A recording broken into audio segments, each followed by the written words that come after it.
ഒരിടവേളയ്ക്ക് ശേഷം വീണ്ടും അഫ്ഗാനിസ്ഥാൻ പാകിസ്ഥാൻ സംഘർഷം തുടങ്ങുകയാണ്. അഫ്ഗാനിസ്ഥാനിൽ ഇന്ന് രാവിലെ പാകിസ്ഥാൻ വ്യോമാക്രമണം നടത്തിയതായും അതിൽ 13 പേർ കൊല്ലപ്പെടുകയും 14 പേർക്ക് പരിക്കേൽക്കുകയും ചെയ്തതായി അഫ്ഗാൻ സൈന്യം അറിയിച്ചിരിക്കുകയാണ്. അഫ്ഗാൻ പ്രവിശ്യകളായ ഖോസ്റ്റ്, കുനാർ, പക്തിയ എന്നിവിടങ്ങളിലാണ് വ്യോമാക്രമണം നടത്തിയതായി താലിബാൻ മുഖ്യ വക്താവ് സഹിബുള്ള മുജാഹിദീൻ പ്രഖ്യാപിച്ചിട്ടുണ്ട്. ആക്രമണങ്ങളിൽ 11 കുട്ടികളും ഒരു സ്ത്രീകളും ഒരു വൃദ്ധനും കൊല്ലപ്പെട്ടുവെന്നാണ് ലഭിക്കുന്ന വിവരം. മാസങ്ങളായി ഈ രാജ്യങ്ങൾ തമ്മിലുള്ള പോരാട്ടം, അതായത് പാകിസ്ഥാനും അഫ്ഗാനിസ്ഥാനും തമ്മിലുള്ള പോരാട്ടം തുടരുകയാണെന്നും നൂറുകണക്കിന് ആളുകൾ കൊല്ലപ്പെട്ടുവെന്നുമാണ് താലിബാൻ മുഖ്യ വക്താവ് സഹിബുള്ള മുജാഹിദ് ഇപ്പോൾ പറയുന്നത്. ആക്രമണങ്ങളെ കുറിച്ച് പാകിസ്ഥാനിൽ നിന്ന് ഉടൻ ഒരു അറിയിപ്പും ലഭിച്ചിട്ടില്ല. അഫ്ഗാനിസ്ഥാനുമായി അതിർത്തി പങ്കിടുന്ന വടക്ക് പടിഞ്ഞാറൻ ഖൈബർ പക്ത്വ പ്രവിശ്യയിലെ അസൻ ഖേൽ പ്രദേശത്ത് സുരക്ഷാ പോസ്റ്റിൽ പാകിസ്ഥാൻ താലിബാൻ തീവ്രവാദികൾ ആക്രമണം നടത്തിയതിന്റെ പിറ്റേന്നാണ് ഒരു ആക്രമണം ഉണ്ടായത്. ഫെബ്രുവരി അവസാനം മുതൽ പാകിസ്ഥാനും അഫ്ഗാനിസ്ഥാനും മാസങ്ങളോളം നീണ്ടുനിന്ന മാരകമായ പോരാട്ടത്തിൽ ഏർപ്പെട്ടിരിക്കുകയാണ്. അഫ്ഗാനിസ്ഥാനിൽ പാകിസ്ഥാൻ നടത്തിയ വ്യോമാക്രമണങ്ങൾക്ക് പ്രതികാരമായി അഫ്ഗാനിസ്ഥാൻ പാകിസ്ഥാനെതിരെ അതിർത്തി കടന്നുള്ള ആക്രമണം നടത്തിയതിനെ തുടർന്നാണ് നൂറുകണക്കിന് ആളുകൾ കൊല്ലപ്പെട്ടു എന്ന വിവരമാണ് ഇപ്പോൾ പുറത്തുവരുന്നത്. ചൊവ്വാഴ്ച പാകിസ്ഥാൻ സേന 8 ആക്രമണങ്ങളെ വധിച്ചതായും ചെക്ക് പോസ്റ്റ് ആക്രമിച്ച് കടക്കാനുള്ള ശ്രമം പരാജയപ്പെടുത്തിയതായും പ്രാദേശിക അധികൃതർ അറിയിക്കുന്നുണ്ട്.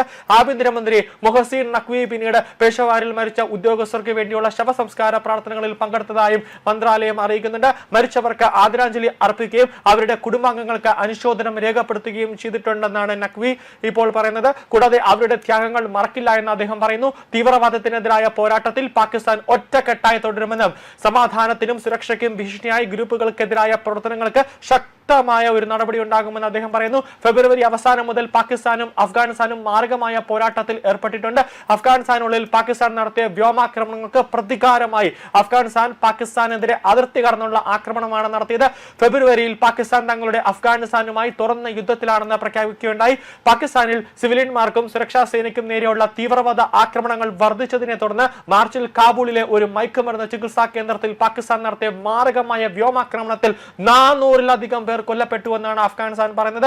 മരണസംഖ്യ സ്വതന്ത്രമായി സ്ഥിരീകരിക്കാൻ കഴിഞ്ഞിട്ടില്ല. പാകിസ്ഥാൻ അവകാശവാദത്തെ എതിർക്കുകയും സാധാരണക്കാരെ ലക്ഷ്യം വച്ചുള്ള ആക്രമണം നിഷേധിക്കുകയും ചെയ്തിട്ടുണ്ട്. ഒരു വെടിമരുന്ന് ഡിപ്പോയാണ് ആക്രമിച്ചതെന്നാണ് പറയുന്നത്. വടക്കൻ ചൈനയിലെ ഉറുംഭിയിൽ പാകിസ്ഥാനും അഫ്ഗാനിസ്ഥാനും തമ്മിൽ ചൈന സമാധാന ചർച്ചകൾ നടത്തിയതിനു മാസങ്ങൾക്ക് ശേഷമാണ് ഏറ്റവും പുതിയ സംഭവ വികാസം ഉണ്ടായിരിക്കുന്നത്. തുടർന്ന് അഫ്ഗാനിസ്ഥാനും പാകിസ്ഥാനും തമ്മിൽ സംഘർഷം വഷളാകാതിരിക്കാനും പരിഹാരം തേടാനും സമ്മതിച്ചതായി ബീജിംഗ് പറയുന്നുണ്ട്. പാകിസ്ഥാനിൽ മാരകമായ ആക്രമണങ്ങൾ നടത്തുന്ന തീവ്രവാദികൾക്ക്, പ്രത്യേകിച്ച് തെഹ്രിക് ഇ താലിബാൻ പാകിസ്ഥാൻ അല്ലെങ്കിൽ TTP എന്നറിയപ്പെടുന്ന പാകിസ്ഥാൻ താലിബാന് അഭയം നൽകുന്നതായി പാകിസ്ഥാൻ ആരോപിക്കുന്നുണ്ട്. 2021 US നേതൃത്വത്തിലുള്ള സൈന്യത്തിന്റെ അരാജകത്വ പിൻവാങ്ങലിന്റെ രാജ്യത്ത് അധികാരം പിടിച്ചെടുക്കുന്നതിന് ശേഷം അഫ്ഗാനിസ്ഥാൻ ഭരിക്കുന്ന അഫ്ഗാൻ താലിബാനിൽ നിന്ന് വേറിട്ട ഒരു സഖ്യകക്ഷിയുമായാണ് ഈ സംഘം. കാബൂൾ ഈ ആരോപണം പൂർണ്ണമായി തന്നെ നിഷേധിക്കുകയാണ്. എന്നാൽ ഈ സഖ്യകക്ഷിയുമായുള്ള ഈ ബന്ധം അഫ്ഗാനിസ്ഥാൻ ഈ തെഹ്രിക് ഇ താലിബാൻ വലിയ രീതിയിൽ പാകിസ്ഥാനിലേക്ക് ആക്രമണം നടത്തുന്നുണ്ട്. ഇന്ന് പാകിസ്ഥാനാണ് തിരിച്ച് അഫ്ഗാനിസ്ഥാനിൽ ഒരു വ്യോമാക്രമണം, ഒരു സ്ട്രൈക്ക് അറ്റാക്ക് നടത്തിയിരിക്കുന്നത്. എന്നാൽ വരും ദിവസങ്ങളിൽ ഇതിന്റെ ഒരു തിരിച്ചടി ഉണ്ടാകുമെന്നാണ് അഫ്ഗാനിസ്ഥാൻ ഇപ്പോൾ വ്യക്തമാകുന്നത്. വരും ദിവസങ്ങളിൽ ഏത് സമയം വേണമെങ്കിലും പാകിസ്ഥാനിൽ ഒരു വലിയ രീതിയിലുള്ള ഒരു ഭീകരാക്രമണം തന്നെ നടക്കാനുള്ള സാധ്യത നമുക്ക് തള്ളിക്കളയുന്നില്ല. കാരണം പാകിസ്ഥാൻ അഫ്ഗാനിസ്ഥാനെ ആക്രമിച്ചു, അതിന്റെ ഒരു തിരിച്ചടി എന്തായാലും ഏത് നിമിഷവും ഏത് സമയത്തും ഉണ്ടാകുമെന്നാണ് ലഭിക്കുന്ന വിവരം.